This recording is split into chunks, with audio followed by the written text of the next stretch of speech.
Rosa, not sure what happened there, maybe a little bit of obstruction with one of the players off the ball, I think. So another penalty and one man down now, the Malaysians. This will be a tough period. Surichai takes the gap nicely and he's only got 10 metres to go. Will he back himself? Yeah, takes the contact but dragged down in the corner. Another penalty here against Malaysia. Thailand attacking against Sisayet.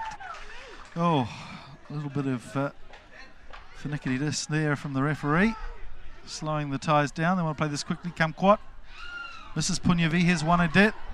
Wanadit, he's a big man, but he can run well. Very elusive character. Wanadit, Chatri Wanadit from the Navy club goes over. Good couple of runs from him in the first few minutes of this game. And now Thailand with a chance to draw even with the conversion to come.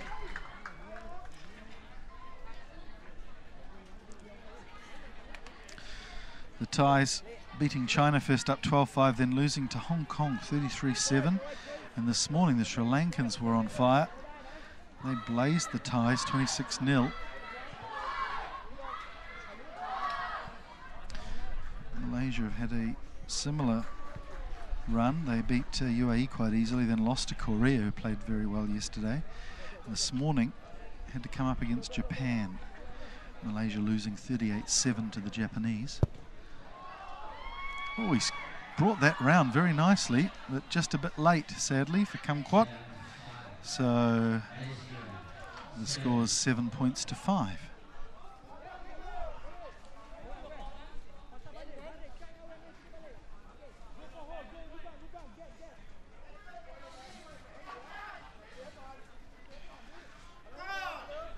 The left peg of Kumquat to start us off again.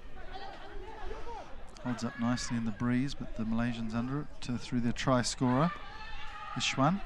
He gets it out to the flyer, Zulkifli. Zulkifli just stops there, holds things up, looks for some support, gets it in the form of Sarif. Sarif's knocked it on. That's a good aggressive tackle from Surichai. Here's Apichai to Sisayet. Sisayet's got some good pace, and there's numbers here too for Thailand. The crowd are going crazy, but that's not a good pass from Nutanung. Sisayet gets it again. He's showing up nicely in midfield. Wanadit, the try scorer, tries to squeeze ball. He'll be penalised for that, rolling over. And good work there from the Malaysian Amir, who got on top of him. So the Malaysians have been one man down for 2 minutes, and I think they're due to get their Sinbad man Aparosa on.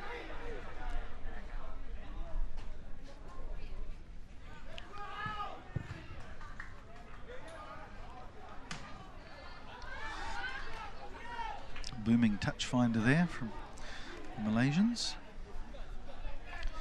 The other semi-final in the Shield is Kazakhstan and the Philippines.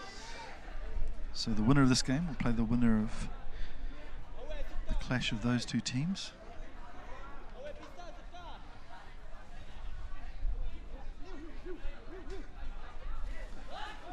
Aparosa goes high, gets it to Shahir. Jamaluddin playing scrum half. Here's Arif. Nice set up and 3-on-1 out here. Gets it wide to Shahir, who'll show his strength here. Manages to stay into Aparosa. Jamaluddin will look for support. Aparosa gets to his feet very well. Running out of potential carriers now though. Here they are, the bulky three over on the left flank. They've done a lot of work. Thailand retain their defensive line well until Zarif cracks it like a nut.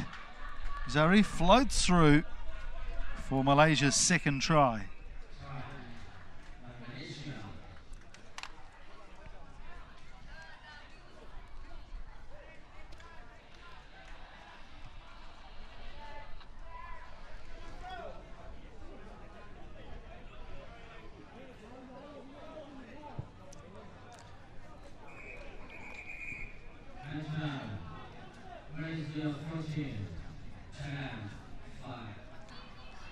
Just looking at this try again, Zarif, he dummied and faked and the defence drifted across just that little bit too quickly. And I tell you what, they've got some really, really quick players in their back line, Malaysia.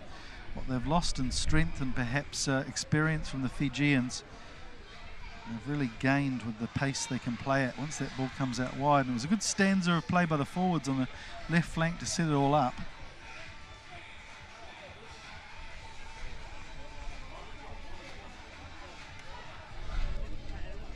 Score at half-time is 14-5 to Malaysia over Thailand.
So second half starts for a free kick to Malaysia, not what Thailand wanted, chasing the game at the moment.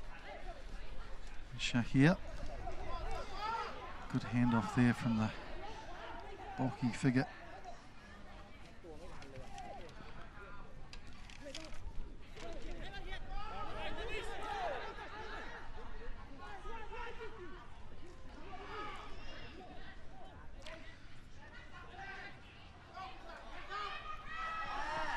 Good defence there from Thailand. They've got a turnover here to Surachai. Up to Nutanong. Nutanong, he's got some good pace, but he's dragged down by Sharif. An inside ball to Kamkwat, running the perfect line there. And being the kicker, he makes very sure that he goes in under the posts.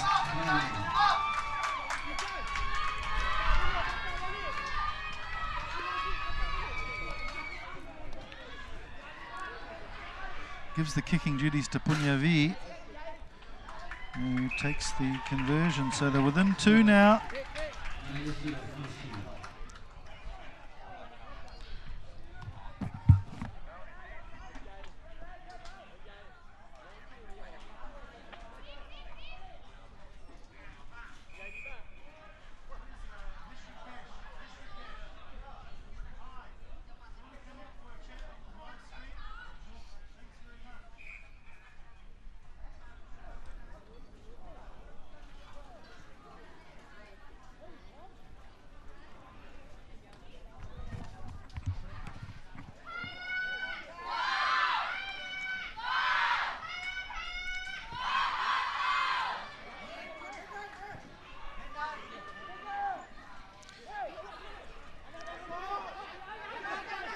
So Malaysia looking to regroup, extend their lead. So the Thais have managed to turn over.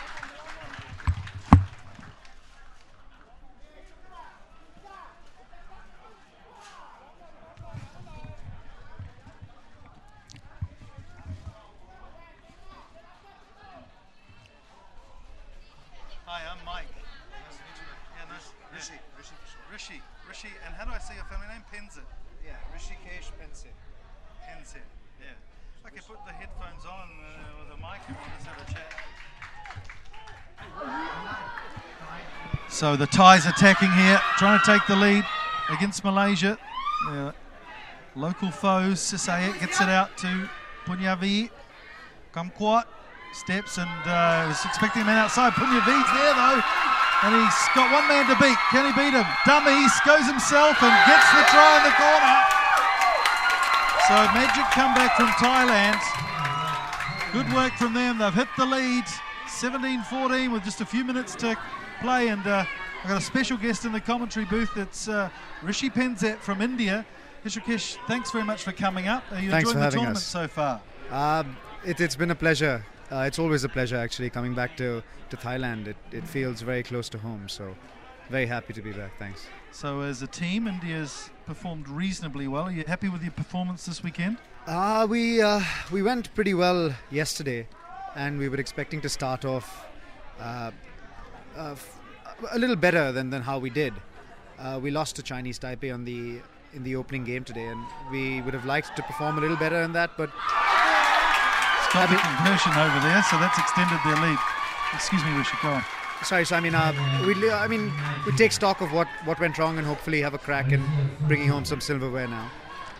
So tell me about your story with rugby, Rishi. How long have you been playing, and when did you start? And it's obviously taking you to some very interesting places. Rugby is such a good teacher, as anyone who's played the sport will tell you. I started playing about 10 years ago now, and it was a calamity of errors that allowed me to start playing, and ever since I've been on the road and I've seen the world, and I've made new friends, experienced great cultures, and I look forward to passing on the knowledge and look forward to passing on the opportunities to the next crop of players coming through. Oh, you're still a young man, right? Of course. I'm 27, yes. But slowly, as you know, that rugby players start getting long in the tooth by age 30, but and onwards, obviously. It's such a great teacher that it makes you want to give back and try and have young lads experience what you have. So you mentioned you played in many interesting places, including a stint in Japan, I believe. Tell us about that. So we played the Commonwealth Games in India in 2010, and we were lucky enough to field a team because we were hosting it, and we played against some quality opposition, and I was scouted over there to go to New Zealand first. So I spent a season in New Zealand, and in New Zealand I was fortunate enough to be picked up and taken to Japan from there. So where were you playing in New Zealand? Tell us about that experience. I was playing for a club in Auckland called North Shore, and it was a great fraternity to be a part of, because our head coach at the time was Buck Shelford, who's a legend in the 15-a-side game, and just the knowledge that passes through those gents is phenomenal. And so in the 15s game you play in the loose forwards. That's right. How was the learning curve in a place like New Zealand? What did you pick up first and foremost? It's just at a different pace. You know, games are played at a different pace, and everyone's a decision maker. Everyone's a ball player. Everyone can play footy. So it's really...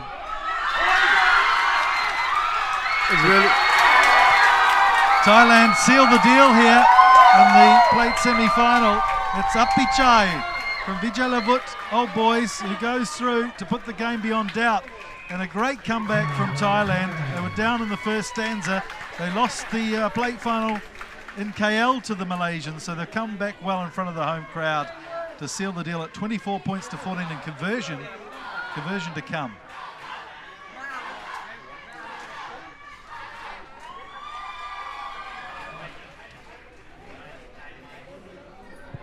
And he's potted that, so 26-14, and that's the end of the game.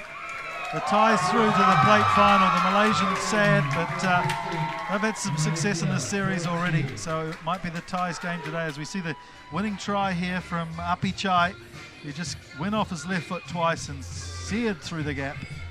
So Rishi, just going back to Indian rugby. Sure. You had the highlight of the 2010 Commonwealth Games. Where does rugby go to in India? You've obviously got a huge population to choose from, and a lot of us have sat around with a few beers and said, give us a few $1 million, get some of these Sikhs playing in India, these big boys that you see in the streets. That's it. Aggressive boys. That's it. Get them going. We could